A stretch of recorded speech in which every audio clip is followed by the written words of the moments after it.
श्रीमद् रामायणम्।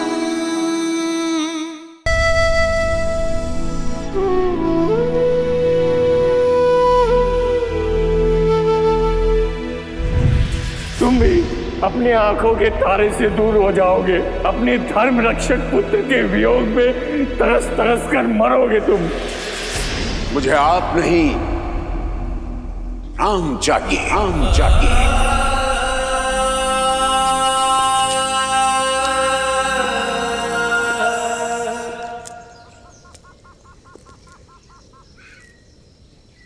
राम,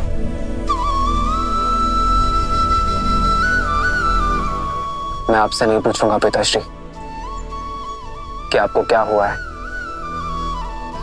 क्योंकि आपकी व्यथा मैं समझता हूं। ये जान के प्रसन्नता हुई कि तुम मेरी व्यथा समझते हो। किंतु ब्रह्मर्षि विश्वामित्र एक पिता से नहीं, एक राजा से सहायता मांगने आए थे पिताश्री। मत भूलो कि राजा होने के साथ साथ मैं एक पिता भी हूं। क्या राजा होने का यह अर्थ है कि मनुष्य अपने पिता होने की भावना को मिटाते? क्या एक मनुष्य होना मेरा अपराध है? क्या मेरा पिता होना अपराध है? यदि तुम मेरे स्थान पर होते तो राजा बनते या पिता? मैं एक पिता का धर्म निभाता पिताश्री। अपने पुत्र को परीक्षा की आग में भेजता ताकि वो और सुदृढ़ होकर निकले। किंतु राम, तुम जिनसे युद्ध करने जा रहे हो वो राक्षस हैं। और जिनके लिए युद्ध कर रहे हैं वो ब्रह्मर्षि विश्वामित्र है पिताश्री। मैंने उनकी कथाएं सुनी है पिताश्री, जो एक राजा होकर एक ब्रह्मर्षि बन सकने जैसा तप कर सके, जो किसी को स्वशरीर स्वर्ग भेजने का सामर्थ्य रखते हैं। उनके साथ सुरक्षा का कैसा भय पिताश्री? जिनके पास असंख्य दिव्यास्त्र हैं, वो पूरा संसार छोड़कर यदि यहाँ आपके पुत्र को लेने आए हैं तो अवश्य ही कोई कारण होगा पिताश्री। यूं समझिए पिताश्री कि ब्रह्मर्षि विश्वामित्र को आपके पुत्र की नहीं, आपके पुत्र को ब्रह्मर्षि विश्वामित्र की आवश्यकता है। किंतु राम, तुमने भारत के जाने के उपरांत कहा था तुम मेरे साथ रहोगे। आपके साथ ही हूं मैं पिताश्री, क्योंकि मेरी दृष्टि में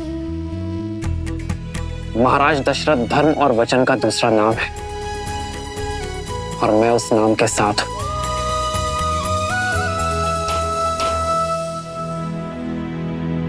आप एक पुत्र क्यों चाहते थे पिताश्री? ताकि अयोध्या को उसका उत्तराधिकारी दे सकूं, अपने पूर्वजों को तर्पण अर्पित करने वाला दे सकूं। तो यदि आज आपने मुझे ब्रह्मर्षि विश्वामित्र के साथ जाने से रोका, रघुकुल का वचन तोड़ा, तो क्या मैं अयोध्या का राज्य संभालने योग्य कहलाऊंगा पिताश्री? अपने पूर्वजों का मान घटाने के बाद, संसार में उनकी श्रद्धा घटने के बाद,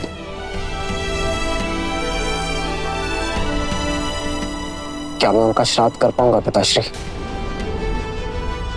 मैं आपका पुत्र हूं पिताश्री। मेरा धर्म है आपका आदेश मानना, पर आप रघुवंश के राजा हैं। चयन की दुविधा आपकी होगी और आदेश भी आपका ही होगा कि क्या मैं ब्रह्मर्षि विश्वामित्र का सहायक बनकर विदा लूंगा या यही अयोध्या का मान रघुकुल की प्रतिष्ठा को खंडित होते देखूंगा।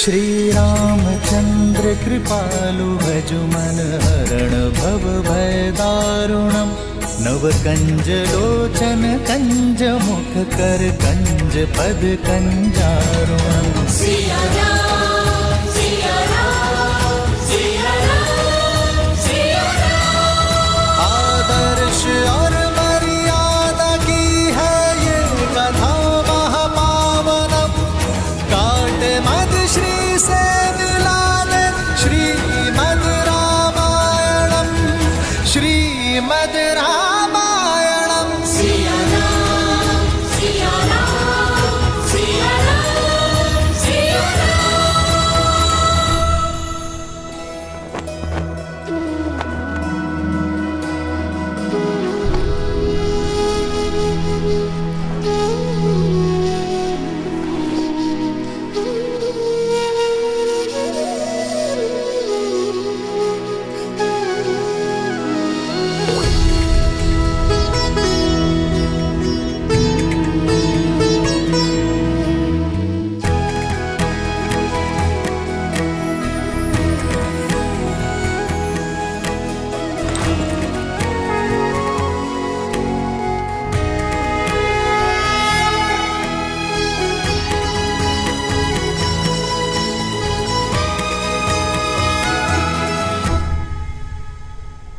लक्ष्मण कहाँ है माँ?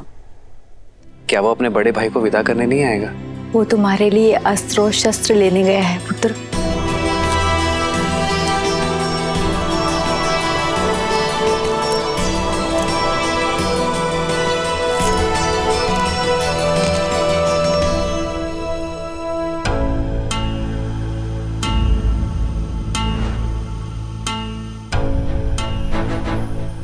ये क्या है लक्ष्मण?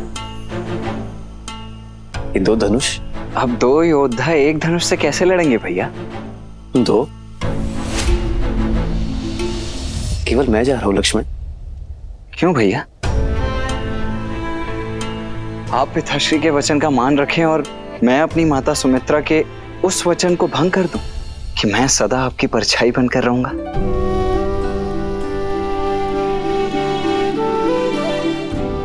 नहीं भैया, मैं तो सदा आपके साथ ही रहूंगा। लीजिए।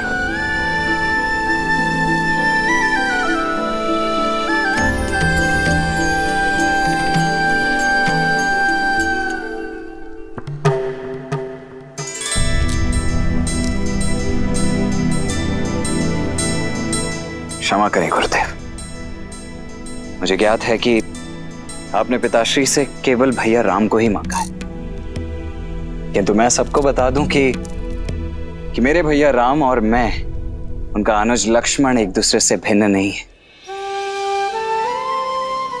वो देह हैं तो मैं उनकी आत्मा हूं।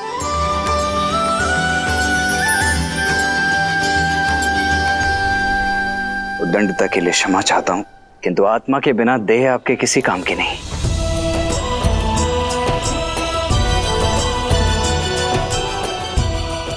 आशा है आप और पिताश्री मुझे भैया राम के साथ जाने की अनुमति अवश्य प्रदान करेंगे।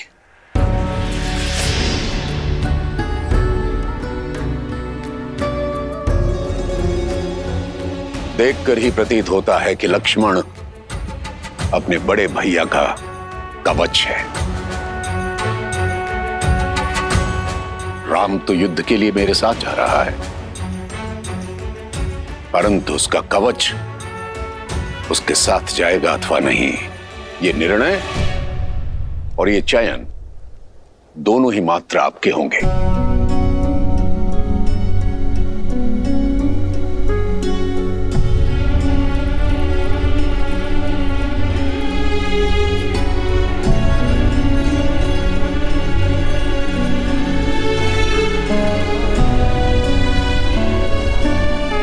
ब्रह्मर्षि, मैं अपने दोनों पुत्र नहीं, अपने प्राण आपको सौंप रहा हूं। आज से आप ही इनके माता पिता हैं।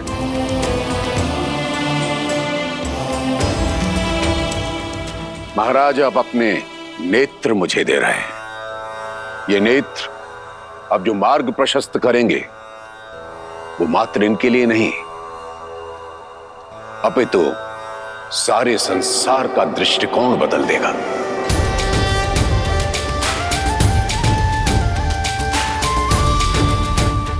आप निश्चिंत रहें, आपके दोनों बेटे मेरे साथ सुरक्षित रहेंगे।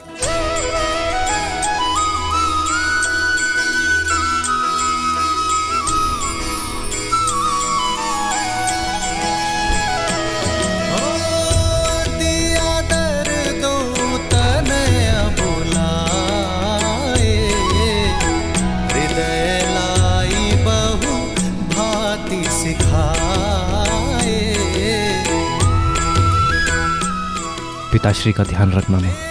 प्राणनाथ सुत दो, तुम मुनि पिता आन नहीं को।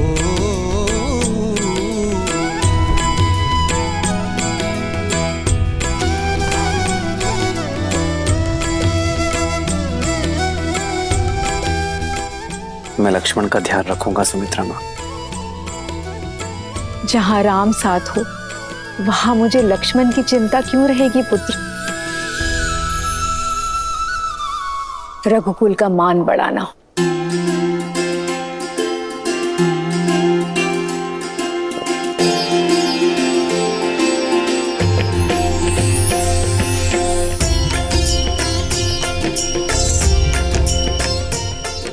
जय बाबा।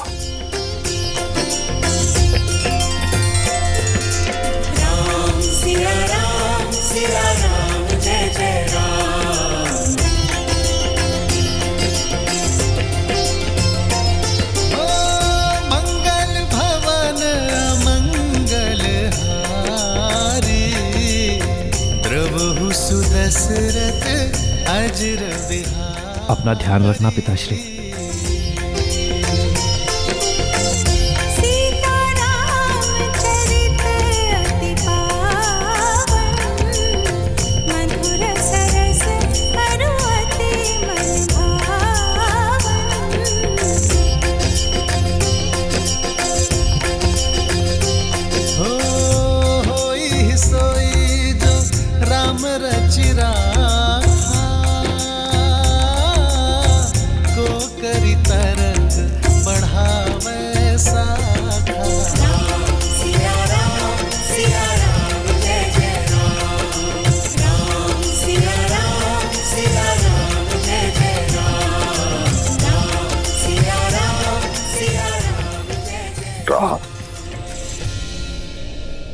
मैं तुम्हारी प्रतीक्षा करूंगा पुत्र,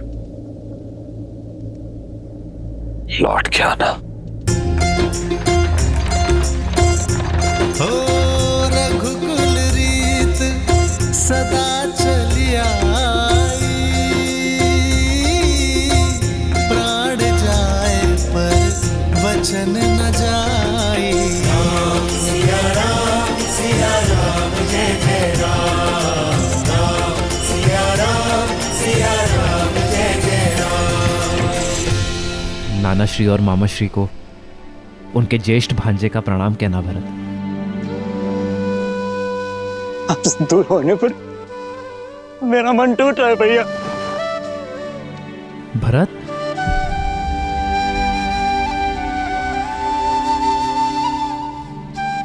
शांत हो जाओ भरत।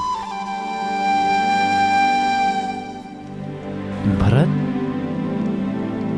मेरा मन गर्वित है भरत। मेरा छोटा भाई पहली बार कोई उत्तरदायित्व मेरे बिना उठाने जा रहा है। शत्रुघ्न जी भैया, अपना और भरत का ध्यान रखना। प्रस्थान करो भरत। लक्ष्मण,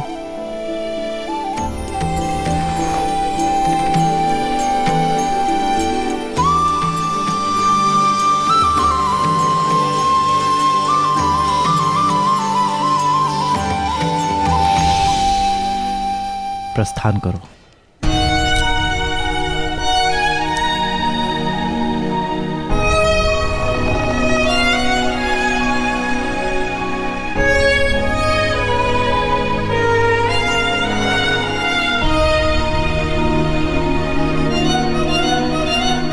भैया ऋषि विश्वामित्र के साथ जाने के लिए परिवार से विदा लेते समय तो आपने तनिक भर का भी विचार नहीं किया, किंतु भरत भैया और शत्रुघ्न से विदा लेते समय आपकी दृष्टि उनसे हट ही नहीं रही। कर्तव्य के पथ पर विदाई भी सुख देती है लक्ष्मण।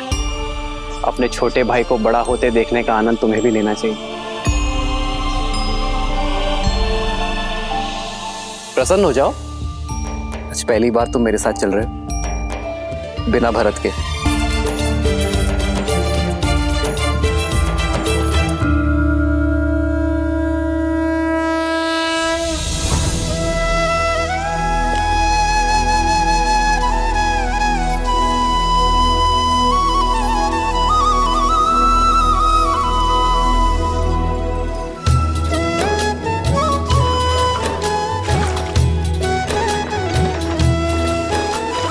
प्रियजन से दूर होना भारी मन का द्वंद, पर बिछड़ न कर्तव्य के लिए एक वीर का आनंद।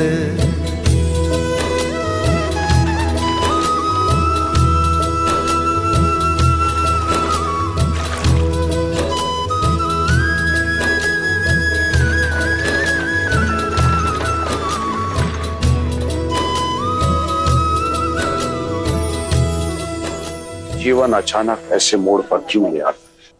वर्षों के उपरांत संतान की प्राप्ति हुई, किंतु उसके बाद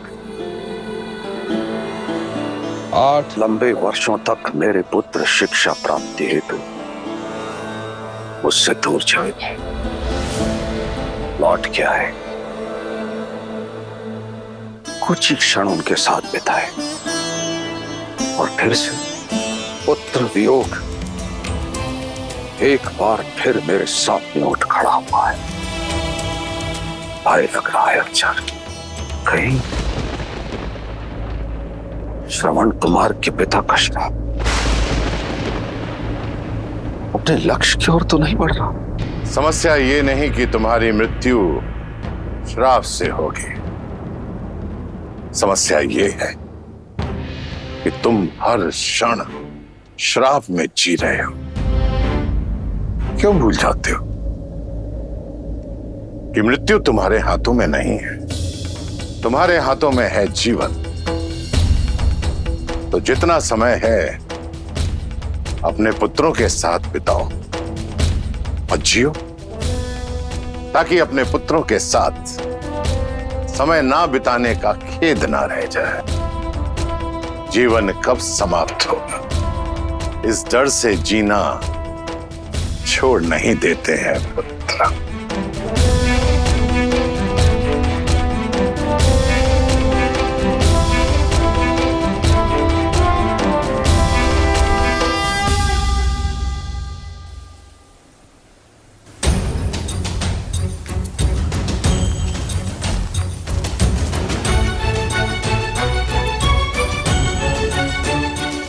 भैया भैया सुनिए ना, आपको ज्ञात है क्या हम जा कहाँ रहे हैं?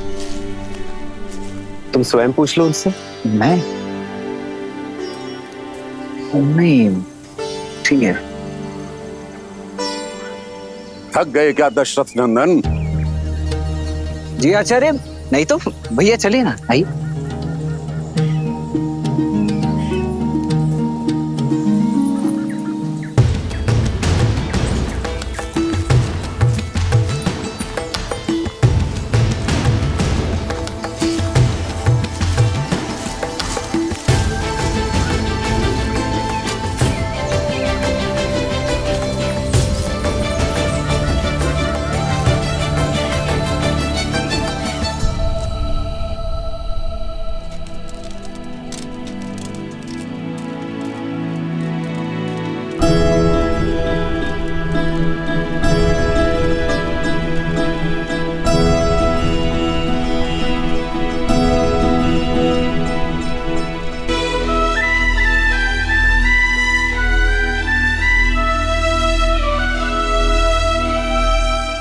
भैया पूरे दिन भर तो हम चलते रहते हैं और रात्रि को पहरा देने के लिए जागते रहते हैं। ना भोजन है ना जल है। ये गुरुदेव हमसे चाहते क्या है? कोई कारण अवश्य होगा लक्ष्मण। यदि कार्य सरल होता तो गुरुवर इतनी दूर चलकर अयोध्या नहीं आते।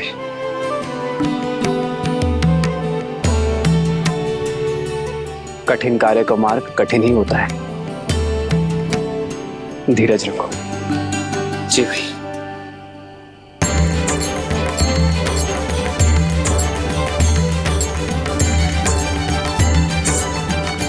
गुरुदेव, जलाशय।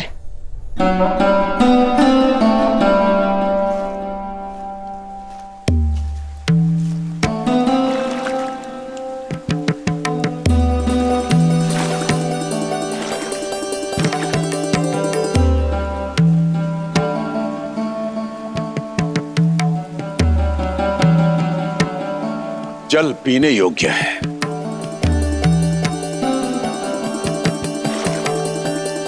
पी नहीं सकते।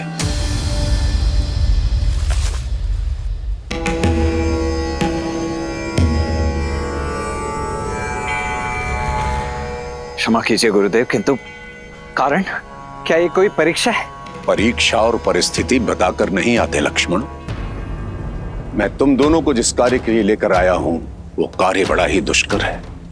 देखना चाहता हूं कि तुम इस कार्य को सिद्ध करने में सक्षम हो अथवा नहीं। असुरों के साथ युद्ध कई दिनों तक चल सकता है। यदि भूखे प्यासे रहकर उनसे लड़ने में सक्षम नहीं हो तो जल पियो और लौट जाओ।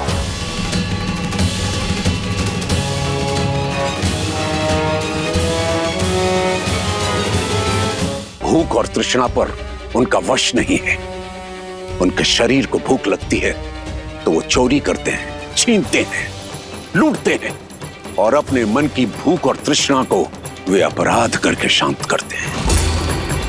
इसका अर्थ समझते हो? समझा गुरुवर। यदि हम भी उनके जैसे ही दोषी हैं तो हम उन पर विजय नहीं पा सकते। इसलिए हमें अपनी भूख और तृष्णा पर वश पाना होगा, यही ना? हम सज्ज है आचार्य। मेरा लक्ष्मण बहुत बली है, बहुत सहनशील है। आपका भाव नहीं समझ पाया, इसलिए दुष्टता कर बैठा। इसे क्षमा करें गुरुवर। जी गुरुदेव, मैं आपको आश्वासन देता हूं कि मैं भूख और प्यास दोनों सहन करने के लिए सज्ज हूं। शरीर की भूख को शारीरिक बल और परिश्रम से शांत किया जा सकता है लक्ष्मण, परंतु मन की तृष्णा को मिटाने के लिए मन में करुणा जागृत करनी होती है। अपनी इंद्रियों को वश में रखना पड़ता है। कर पाओगे?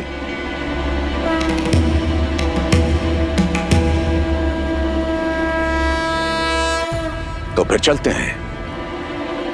गंतव्य तक पहुंचने में और 4 दिन लगेंगे।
विश्वामित्र के साथ श्री राम और लक्ष्मण अपनी यात्रा पर आगे बढ़ रहे थे और मिथिला में समय सीता के स्वयंवर की ओर बढ़ रहा था। विश्वास नहीं होता, सीता दीदी के स्वयंवर के निमंत्रण पत्र जा रहे हैं। सोचा भी नहीं था ना, बचपन का साथ अचानक क्यों ही। सीता दीदी हमारे बिना रह लेंगी? माँ भी तो अपना मायका छोड़कर यहाँ रहती है ना, क्या वो प्रसन्न नहीं?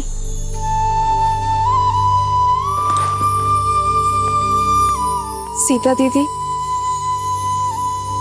चौपड़ खेले इस समय? जितना समय यहाँ पर हो खेल लो ना दीदी। जब ससुराल चले जाओगी तो हम तीन कैसे खेलेंगे?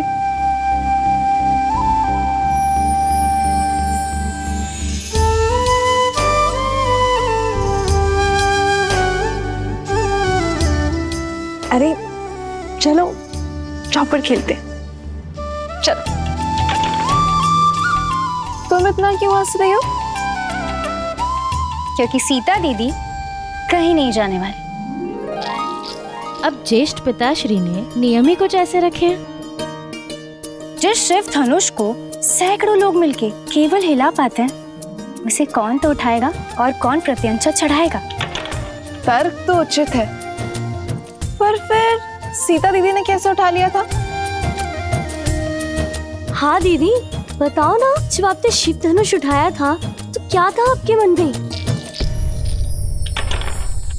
नहीं जानती, बस इतना स्मरण है कि मेरे मन में ना तो कोई भय था और ना कोई भार।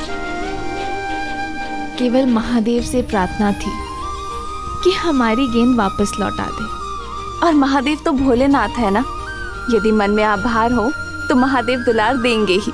हाँ, और वो वर भी देंगे जो उनका धनुष उठा के आपको ब्याह ले जाएगा।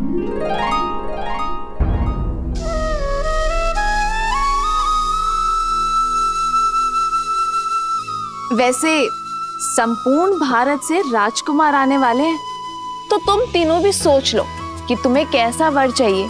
क्या पता मेरे साथ साथ तुम्हारी खोज की भी अंत हो जाए। कितना अच्छा होगा ना यदि ऐसा हो। तो जैसे हम चारों बहनें आजीवन यहाँ रही हैं, वैसे ही हम चारों का विवाह एक साथ हो, एक ही घर में। हाँ, तब तो हम प्रतिदिन चौपड़ खेलेंगे।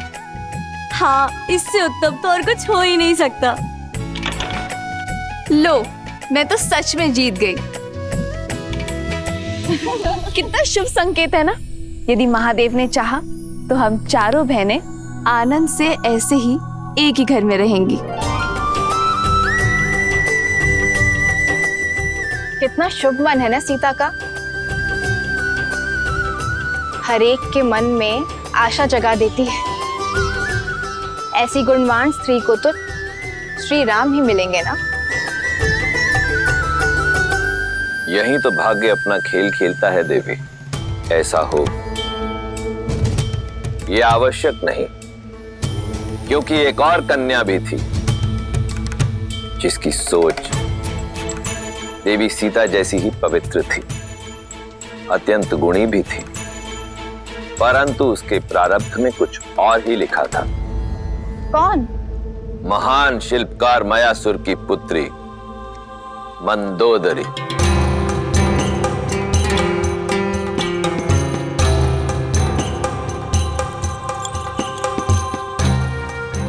मयासुर ने अनेकों दिव्यास्त्रों का निर्माण किया था और फिर उन्होंने एक अत्यंत शक्तिशाली भाला बनाया।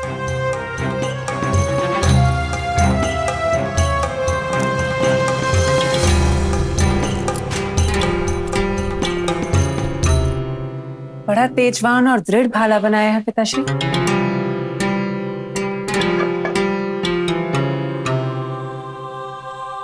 किसी विशेष के लिए बनाया है? हाँ पुत्री, ये संसार का सबसे शक्तिशाली भाला है, जिसका प्रहार इंद्र के वज्र को भी काट सकता है। और जानती हो किसके लिए बना है ये?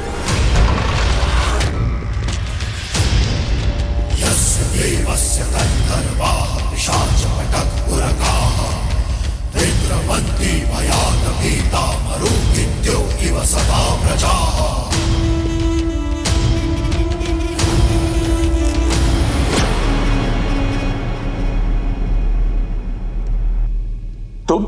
मैं लंकेश दशानन रावण। मायासुर, सुना है कि तुम्हारे पास कुछ ऐसा है जो केवल मेरे योग्य है, तो लेने चलाया अद्भुत अस्त्र। ये अस्त्र मैं तुम्हें नहीं दे सकता दशानन। दशानन ये भाला लेने नहीं आए हैं पिताजी।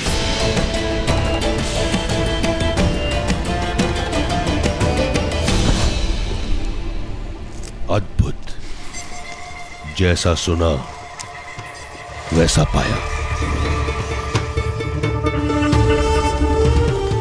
आंखों में तेज, वाणी में दृढ़ता, रूप में ज्वाला और बुद्धि में पैनापन।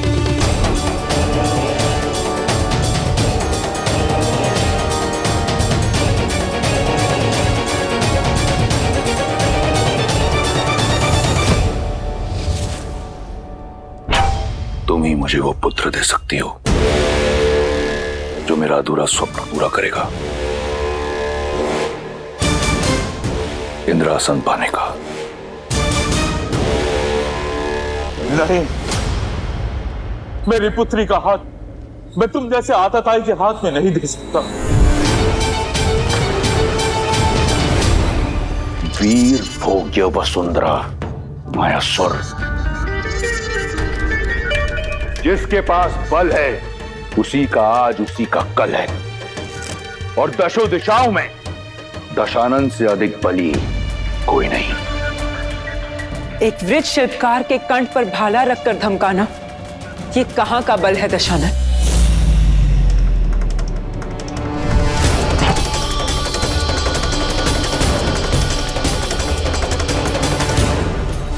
भय नहीं लगता तुम्हें रावण के समक्ष ये सुर साधते हुए?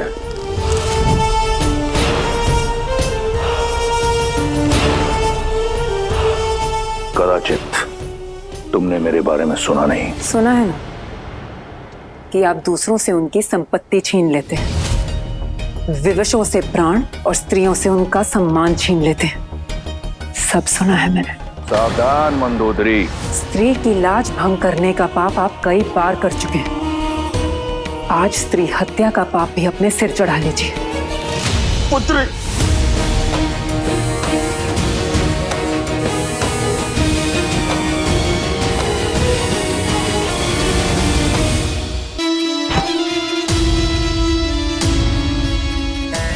प्राण नहीं लूंगा तुम्हारे।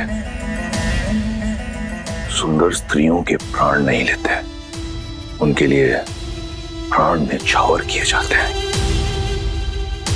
मायासुर, तुम्हारी पुत्री मेरी हुई, और ये भाला मैं भेंट स्वरूप स्वीकार करता हूं। शस्त्र छीना जा सकता है दशानन, पर साथ मांगा जाता है। समान नहीं हूं मैं, सम्मान से एक सज्जन बनकर मेरे पिताश्री से मेरा हाथ मांगिए।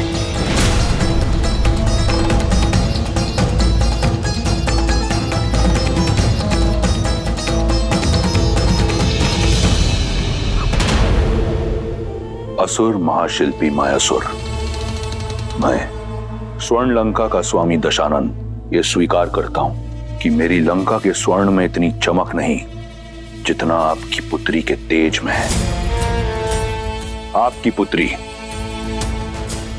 रक्ष महारानी बनने के योग्य है। मैं आपसे आपकी पुत्री मंदोदरी का हाथ मांगता हूं। क्या आपको और आपकी निर्भीक पुत्री को यह संबंध स्वीकार है? मैं अपना उत्तर अपने पिताश्री को बताऊंगी। एकांत में।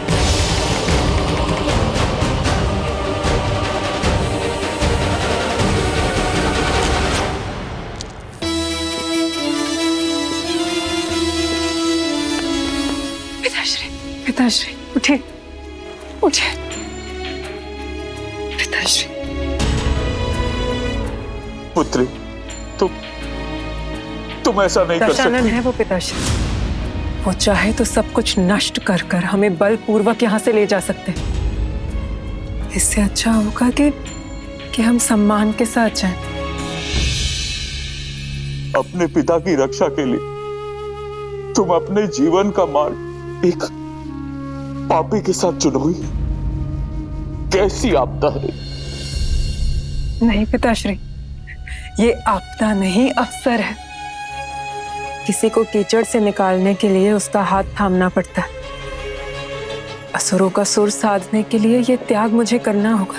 रावण को मार्ग पर लाना असंभव है। जानती हूं, मैं वर्तमान तो बदल नहीं सकती पिताश्री, पर भविष्य तो संवार सकती हूँ। दशानन की संतान को, असुरों की आने वाली पीढ़ी को मार्ग तो दिखा सकती हूँ। असुरों की आने वाली पीढ़ी धर्म पर चले, इतना प्रयास कर सकती हूँ पिताश्री। मुझे आज्ञा दीजिए पिताश्री।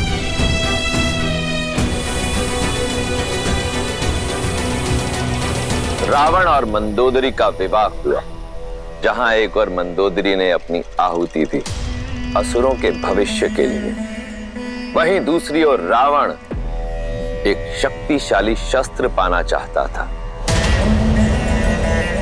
रावण को पूर्ण विश्वास था कि उसके तेज और मंदोदरी की पवित्रता का संगम उसे एक बलशाली पुत्र देगा, जो उस इंद्रासन को जीत सकेगा जिसे पाने में उसका भाई कुंभकर्ण चूक गया था। कोई भी ग्रह अपने उचित स्थान पर नहीं, परंतु मेरा पुत्र अजयी और अमर होगा। जो मैं तप से ना पा सका, मेरा पुत्र भाग्य से पाएगा। जो भी ग्रह नक्षत्र की स्थिति प्रतिकूल है, उन्हें अनुकूल होना होगा।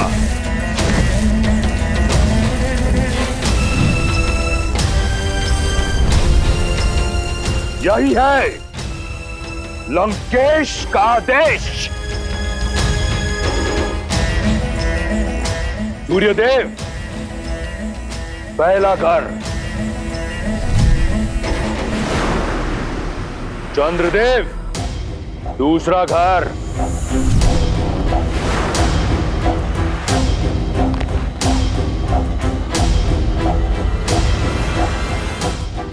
रावण ने अपने बल और भय के प्रताप से सभी ग्रहों को अपने पुत्र की कुंडली में अनुकूल परिस्थिति में आने के लिए विवश कर दिया। शनिदेव सातवां घर,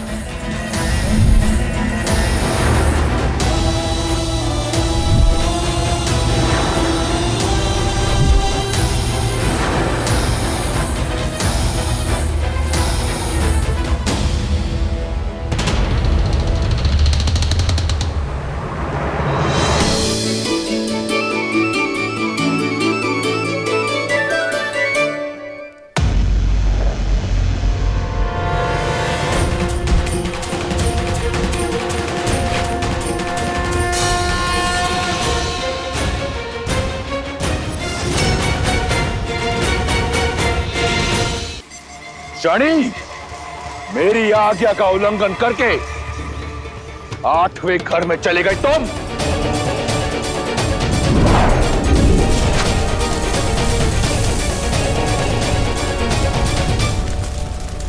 तुम अपने बल से, अपनी हट से नियति के लेख को नहीं बदल सकते रावण। तुम्हारे पुत्र की कुंडली पर और तुम पर मेरी दृष्टि पड़ चुकी है रावण।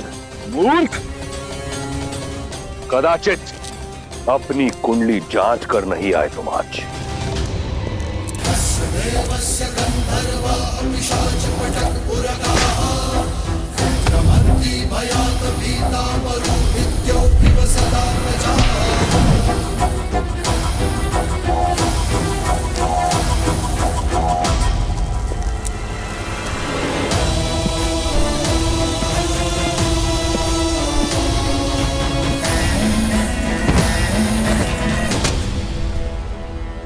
आज से तुम यही मेरे चरणों में रहोगे, जहां सदैव तुम्हारी दृष्टि नीची रहेगी, ताकि दृष्टि उठाकर ना तुम लंका देख सको और ना लंकापति का पुत्र।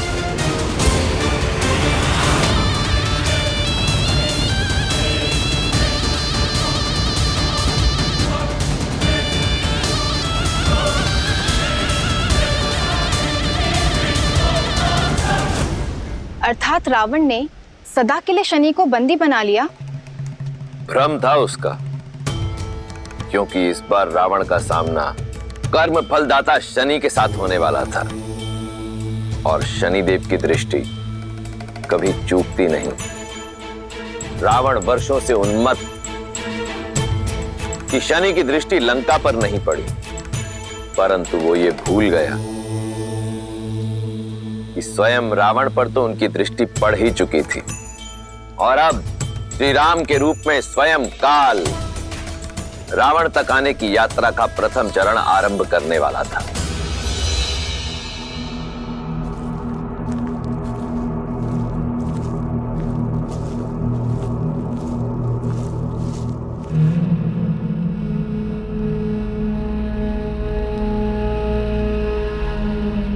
बड़ा ही भयावह वन है ये। यहाँ का वातावरण ही बता रहा है कि अवश्य ही राक्षसों का गढ़ होगा ये। राक्षसों का नहीं लक्ष्मण, राक्षसी का।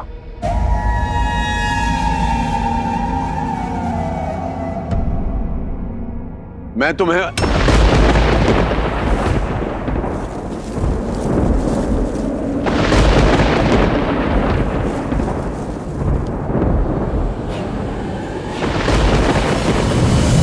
भैया, कौन आया है मेरे वन में? कौन? कोई ब्राह्मण तो नहीं?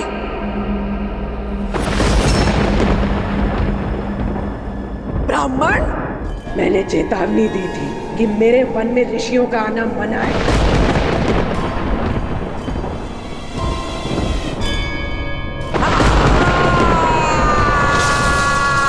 अब तुम सब अपनी मृत्यु के लिए सज्ज हो।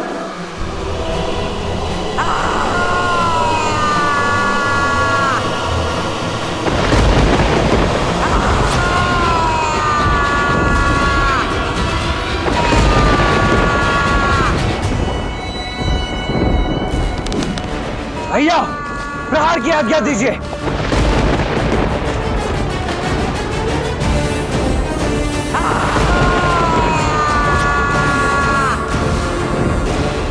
आज्ञा दीजिए भैया।